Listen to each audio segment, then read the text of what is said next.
Climate change is real. It might seem far away, a problem you can't see or touch or feel every day, but it is happening and it's global.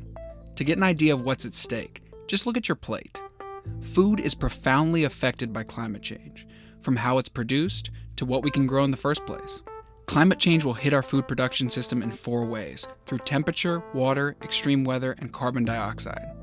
Most of us will feel temperature first, so will crops.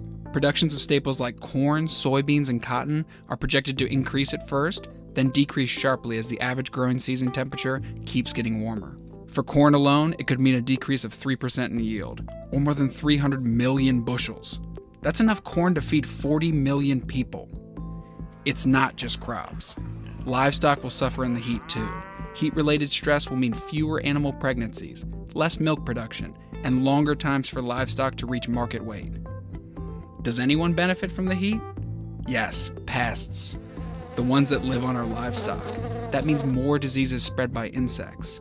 It's already happened in Northern Europe.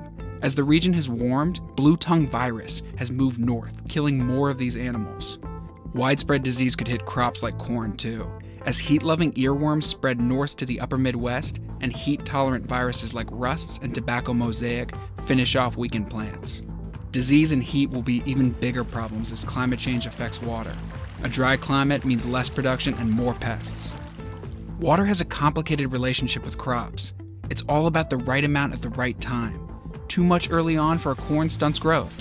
Too little later on does the same. Irrigation systems keep the balance, but their sources may dry up as droughts increase. In the Mississippi Delta region, this could put 75% of the rice crop at risk.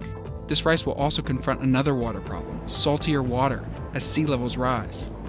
Droughts could be brought on by more erratic rainfall, part of a pattern of increasingly extreme weather events. And when extreme weather brings violent downpours, there's another issue: soil erosion and runoff increase. All these pieces of the climate puzzle, floods, droughts, and heat waves, can affect crops and livestock at key moments in their development, turning even a productive season into a disaster. We're already seeing a rise in extreme weather events. 2011 was the most disastrous year on record, with 16 extreme weather incidents that cost over $1 billion. 2012 is a close second, and severe storms continue to cost us billions. All of these changes circle back to the key driver of climate change: increased carbon dioxide, which has its own effect on agriculture. Carbon dioxide helps plants grow. More of it could actually help crops get bigger. But CO2 helps weeds and invasive species grow even more. Crops that survive the weeds could be compromised with less nutritional value.